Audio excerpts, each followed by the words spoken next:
नमस्कार विद्यार्थी मित्रांनो, करिअर ऑर्बिट अकॅडमीच्या या व्हिडिओमध्ये आपलं सर्वांचं स्वागत आहे. मी डॉक्टर गणेश शिंदे. आज आपण एक महत्त्वाचा विषय घेऊन आलोय, तो म्हणजे 14 जूनला होऊ घातलेली MPSC कंबाईन ग्रुप बी म्हणजे संयुक्त पूर्व परीक्षा गट ब ची जी परीक्षा होऊ घातली, या परीक्षेमध्ये आपल्याला सेफ स्कोर काय असावा हे आपल्याला माहीत असणं गरजेचं आहे. कारण मागच्या 2-3 वर्षातला जर रिझल्ट बघितला तर आपल्याला दिसून येतोय 50, 55, 60 हा इथला सेफ स्कोर आहे. एक वेळेस 65 प्लस सुद्धा स्कोर गेलाय, कट ऑफ लागलाय. त्यामुळे आपण सेफ मध्ये कसं पोहोचू शकतो हा आजच्या ह्या व्हिडिओमध्ये आपण कव्हर करणार आहोत. आणि यासाठी मूळ मंत्र जो आहे तो सुद्धा आजच्या लेक्चरमध्ये तुम्हाला मिळणार आहे, जेणेकरून तुम्ही ह्या परीक्षेमध्ये सहजरित्या पूर्व परीक्षा ही उत्तीर्ण होताल. आणि यासाठी सगळ्यात अगोदर काय करायचं आहे, करिअर ऑर्बिट अकॅडमीचं जे चॅनल आहे त्याला सबस्क्राईब करायचं आहे, बेल आयकॉन ऑन करायचं आहे आणि लाईकचं बटन पुश करायचं आहे. ओके. यामध्ये बघा सगळ्यात महत्त्वाचं काय, आपल्याला सामान्य ज्ञान पेपर 1 जो आहे त्यावर आधारित हा पूर्ण पेपर असणार आहे. यामध्ये बघा प्रश्न हे 100 आहेत, त्याच्यावरती गुण हे 100 असणार आहे आणि वेळ जो आहे हा 120 मिनिटाचा असणार आहे. सॉरी 120 नाही, 60 मिनिटाचा, 60 मिनिट या ठिकाणी आपल्याला उपलब्ध असणार आहे. म्हणजे 60 मिनिटामध्ये 100 प्रश्न आपल्याला अटेम्प्ट करायचे, हा सगळ्यात महत्त्वपूर्ण बाब आहे. आणि यामध्ये अजून एक महत्त्वाची भूमिका जो एक विषय महत्त्वाचा रोल प्ले करतो तो म्हणजे 1/4 मार्किंग. निगेटिव्ह मार्किंग जी आहे ही निगेटिव्ह मार्किंग ही सगळ्यात महत्त्वाची आहे. कारण की ह्या निगेटिव्ह मार्किंग वरती तुमचा बऱ्याच जणांचा रिझल्ट हा जात असतो. त्यामुळे MPSCच्या पूर्व परीक्षेमध्ये निगेटिव्ह मार्किंगने मोठा रोल प्ले केला होता. कंबाईनच्या परीक्षेमध्ये सुद्धा मोठा रोल प्ले करू शकते. त्यामुळे निगेटिव्ह मार्किंगला थोडं कॅल्क्युलेटेड स्वरूपामध्ये त्याला आपल्याला यूज करायचंय. तुमचा अभ्यास झाला असेल तर कॅल्क्युलेटेड रिस्क तुम्ही 100% घ्यायची आहे. ओके.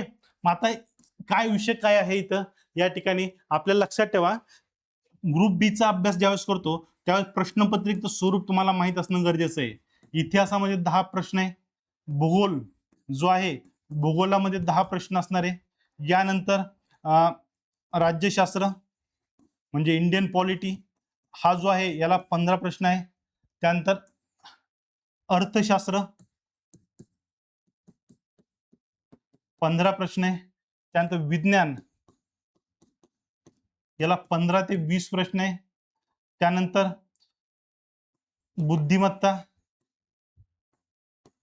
बुद्धिमत्ता चाचणी 15 ते 20 प्रश्न इथं असणार आहे. आणि चालू घडामोडी इथं सुद्धा 15 ते 20 प्रश्न या ठिकाणी विचारले जातात. म्हणजे एकंदरीत काय, हे पूर्ण स्ट्रक्चर आपल्याला माहित असणं गरजेचं आहे. सॉरी 10 ते 15 प्रश्न असतील इथे, 10 ते 15 प्रश्न चालू घडामोडीमध्ये. अशा पद्धतीने प्रश्नाचं स्वरूप आपल्या समोर येत असतं. मग आता ह्या प्रश्नांमध्ये आपण मोठी गल्लत कुठे करत असतो, अभ्यास करत असताना आपण हे 2 विषय जे आहेत विज्ञान आणि बुद्धिमत्ता चाचणी आणि गणित याला साईडला ठेवतो. अवघड आहे, डोक्याला ताप नको, आणि आपण इकडे सगळ्या विषयांना वेळ देतो. इथं जर तुम्ही व्यवस्थित वेळ दिला तर जवळपास तुमचा 40% अभ्यास या ठिकाणी कव्हर होत असतो. ओके. आपण वेळ कुठे देतो, इतिहासामध्ये. इतिहासामध्ये 10 मार्क आहेत. 10 पैकी जवळपास एका रीडिंग मध्ये तुम्ही 4 ते 5 प्रश्न आरामात अटेम्प्ट करू शकतात. 5 प्रश्न राहतात. 5 प्रश्नासाठी तुम्हाला भले मोठे पुस्तक वाचण्याची गरज नाही, जे की मार्केटमध्ये उपलब्ध आहेत.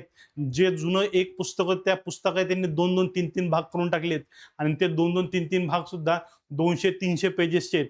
जर हे वाचायला घातलात तुम्ही तर तुमचा वेळ हा चालला जाणार आणि वर्ष सुद्धा जाणार. त्यामुळे कॅल्क्युलेटेड स्वरूपामध्ये तुम्ही जसं प्रश्न अटेम्प्ट करणार तसंच रिव्हिजन करत असताना सुद्धा काळजी घ्यायची आहे. आपल्याला आवश्यक जो विषय सर्वात जास्त मार्क आहे त्यांना प्रायोरिटीवर रिव्हिजनला घ्या. त्यानंतर जे नंतरचे विषय आहेत त्यांना त्यांच्या मार्कानुसार रिव्हिजन आणि तेवढ्या वेळेसाठी त्याला महत्त्व देणं गरजेचं आहे. ओके. भूगोला संदर्भामध्ये सगळ्यात महत्त्वाचं आहे मॅप बेस्ड क्वेश्चन इथं असतात सगळ्यात जास्त. त्यामुळे मॅप चांगला करायचा आहे. पॉलिटीमध्ये संविधान असेल, प्रारंभिक कलम असतील, यावरती विशेषतः प्रश्न असतात, त्यावर फोकस करायचा आहे. त्यानंतर गणित, बुद्धिमत्ता चाचणी, विज्ञान चालू घडामोडी याला डेलीमध्ये बघायचंय, म्हणजे जेणेकरून तुमचं सेफ झोनमध्ये तुम्ही जाऊ शकता. आता सेफ झोनमध्ये जायचं असलं तर एक्झाम हॉलमध्ये आपल्याला काय स्थिती असावी, एक्झाम हॉलचे कंडिशन काय आहे हे आपल्याला माहित असणं गरजेचं आहे. आपल्याला माहिती आहे 7 विषय आपल्याला अटेम्प्ट करायचे. आता का रिव्हिजनची याची वेळ नाही, आता फक्त पेपर सोडवणं आणि प्रॅक्टिस करणं एवढा एकमेव मार्ग आहे. मग आता एक्झाम हॉलमध्ये आपण काय करायचं नेमकं, एक्झाम हॉलमध्ये 3 राऊंड मारायचे, 1, 2 आणि 3. हे 3 राऊंडचा उपयोग तुम्ही एक्झाम हॉलमध्ये करताल. 3 राऊंड का, 1 तासाचा 60 मिनिटाचा वेळ 100 प्रश्न सोडवायचे. त्यामुळे आपल्या सवयीप्रमाणे आपण पहिल्या प्रश्नाला सुरुवात करायची, शेवटच्या प्रश्नातून थांबायचं. हे जर केलं तर तुम्ही गणलात, हे 100%. कारण की तुम्हाला जे येणारे प्रश्न असतात कधी शेवटी जातात, आणि शेवटी गेलेले प्रश्न गडबडीमध्ये चुकून येतो, आपण सिली मिस्टेक करतो, त्याला आपण सिली मिस्टेक छानसं नाव दिलंय, गोंडस नाव दिलंय, सिली मिस्टेक झाल्यात. मग या गोंडस नावामुळे काय होतं, आपलं 1 वर्ष वाया जातं. ती वेळ येऊ द्यायची नाहीये. 3 राऊंड आपल्याला फॉलो करायचे. 3 राऊंड मध्ये काय काय असणार आहे, पहिला राऊंड सोपे प्रश्न, वन लाइनर जे क्वेश्चन्स आहे त्याला हात लावायचे. सगळ्यात महत्वाचं आहे जे बघता क्षणी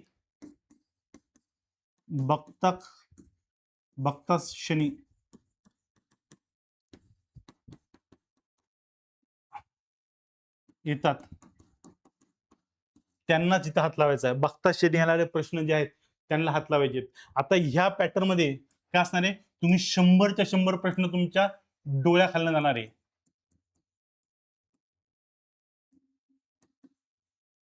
डोळ्याखालून किती, 100च्या 100 प्रश्न जाणार आहेत. आणि 100 प्रश्न सोपे प्रश्न, वन लाइनर, बघता क्षणी येणारे असे प्रश्न जर तुम्ही निवडायला गेलात तर तुम्हाला पहिला राऊंड जो होईल तुमचा, पहिल्या राऊंड मध्ये साधारणतः 35 ते 45 प्रश्न तुमचे अटेम्प्ट होतील. म्हणजे एवढे वन लाइनर किंवा बघता क्षणी येतील असे प्रश्न तुम्हाला इथं दिसतील पहिल्या राऊंड मध्ये. हा राऊंड सगळ्यात महत्वाचा असणार आहे, आणि यामध्ये तुमचे जे शेवटी असतात ते प्रश्न सुद्धा या ठिकाणी येऊन जातात. दुसरा जो राऊंड असणार आहे, या दुसऱ्या राऊंड मध्ये थोडे लेंदी प्रश्न, म्हणजे दीर्घ प्रश्न पण येणारे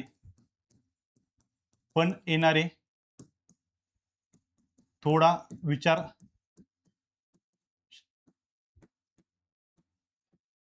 करायला लावणारे जे प्रश्न असतात, जे आपण फर्स्ट राऊंडला सोडतो ते प्रश्न तुम्हाला सेकंड राऊंड मध्ये दिसून येतात. म्हणजे फर्स्ट राऊंड करत असताना तुम्हाला दीर्घ प्रश्न, मोठा लेंदी प्रश्न दिसला तर पहिले त्याला सर्कल करायचं, पुढे निघायचं, वाचायचा सुद्धा नाही तो प्रश्न, अशी काळजी घ्यायची. आणि ते थोडा विचार करायला लावणारे प्रश्न आहेत त्यांचा सेकंड टाइम मध्ये त्यांचा समावेश करायचा. म्हणजे पहिल्या राऊंड मध्ये तुम्ही जे अटेम्प्ट करताल, एक तर त्याला सर्कल करा किंवा त्याला सोडून द्या.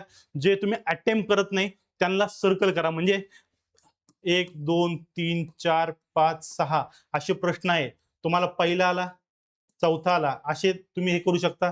अन्यथा तुम्ही दुसरी मेथड कोणते आहे, तुम्हाला पहिला, दुसरा, तिसरा, चौथा येतोय, चौथा येत नाहीये राऊंड केला, 6वा येत नाही राऊंड केला, 25वा येत नाही राऊंड केला, असे राऊंड करून ठेवा. मग असे जे दीर्घ उत्तरे असेल मग त्याला सेकंड टप्प्यामध्ये हात घालायचा. मग आता ह्यामध्ये सुद्धा मग सेकंड राऊंड झाला, मग हे खूप वेगाने होणार आहे. ह्याला पहिला जो सेक्शन आहे, पहिला सेक्शन तुम्हाला 15 ते 20 मिनिट जो आहे, या 15 ते 20 मिनिटामध्ये 100 प्रश्न तुमचे पहिल्या राऊंड मध्ये जातील. दुसरा राऊंड राहील तो 15-20 मिनिटाचा राहील, पण यामध्ये तुमचे प्रश्न किती राहणार आहे, इथं जर 35 ते 45 प्रश्न आले म्हणजे एक 60 ते जवळपास 50 प्रश्न तुम्हाला या ठिकाणी बघायचे. यासाठी सुद्धा तुमचा वेळ किती जाणार आहे, साधारणतः 15 ते 20 मिनिटाचा वेळ या ठिकाणी जाणार आहे. आणि थर्ड राऊंड जे आहेत, जे आपल्याला येत नाही किंवा अति दीर्घ किंवा वेळ खाऊ किंवा डोकं लावणारे प्रश्न आणि येत नसलेले प्रश्न जे आहेत हे तुम्ही थर्ड राऊंड मध्ये ठेवायचे. आणि यामध्ये ह्या राऊंडमध्ये जे प्रश्न तुम्हाला येत नाही शुअर शॉट, त्या प्रश्नांना डायरेक्टली इथं फुली मारून ठेवायची. जर तुम्हाला त्याला बघायची सुद्धा गरज पडत नाही, अशा पद्धतीने सेकंड राऊंडमध्ये तुम्हाला परत इथं 25 ते 30 प्रश्न या सेकंड राऊंडमध्ये येतात आणि उरलेले जे प्रश्न राहतील ते जवळपास 25 ते 30 जे असतील, इथं 15 ते 20 प्रश्न या साईडला असतील. हे कमी जास्त होऊ शकतात सगळ्यामध्ये. मग अशा पद्धतीने तुमचा एकंदरीत अटेम्प्ट हा जवळपास 90च्या घरामध्ये असणं गरजेचं आहे. 90च्या अराउंड असतील तर तुम्ही मेन्ससाठी विचार करू शकता. हे लक्षात ठेवा. 90 प्रश्न आपल्याला मॅक्सिमम आणि मिनिमम हे अटेम्प्ट करायचे ग्रुप बी मध्ये. यापेक्षा खाली प्रश्न अटेम्प्ट करायचे नाही. 85 अटेम्प्ट केले, 80 अटेम्प्ट केले, सोडून द्यायचं. त्यावेळेस जास्त विचार करण्याचा अर्थ नाहीये. कारण निगेटिव्ह मार्कनी तर रोल प्ले केला तर तुमचा स्कोर 50च्या खाली 100% जातो आणि तिथं तुम्हाला चॉईस राहत नाही. त्यामुळे 80च्या खाली यायचंच नाही. 90च्या घरामध्ये 85 ते 95 यामध्ये तुमचा सेफ स्कोर आहे.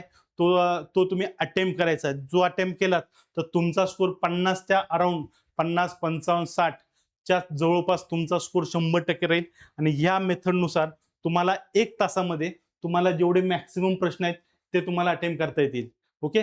यामध्ये बघा अजून एक गोष्ट, पहिल्या राऊंडमध्ये जर तुमचे कमी अटेम्प्ट झालेत 35 तर तुम्हाला क्लिअर होऊन जातं की आपल्याला जास्त रिस्क घ्यायची आहे. जी तुम्ही सेकंड राऊंडमध्ये जास्त रिस्क घेणार आणि जिथं तुमचा स्कोर इथं 25 ते 30 आहे, इथं तुमचा 40 पर्यंत पण जाऊ शकतो. आणि इथं सुद्धा तुमचा 25-30 आला तर म्हणजे समजून येतं इथं आपल्याला मॅक्सिमम आता इथं सोडायचं नाही, 90 पर्यंत पोहोचायचंय. मग ही आपली स्ट्रॅटेजी सरळ साधी असणार आहे. या स्ट्रॅटेजीला फॉलो करायचंय. राऊंड मेथड या ठिकाणी फॉलो करायची आहे आणि 1 तासामध्ये आपला रिझल्ट हा आपला सिक्युअर करायचा आहे. ठीक आहे. यामध्ये काही अडचण येत असेल, काही प्रश्न असेल तर तुम्ही नक्कीच विचारू शकता. धन्यवाद. थँक्यू.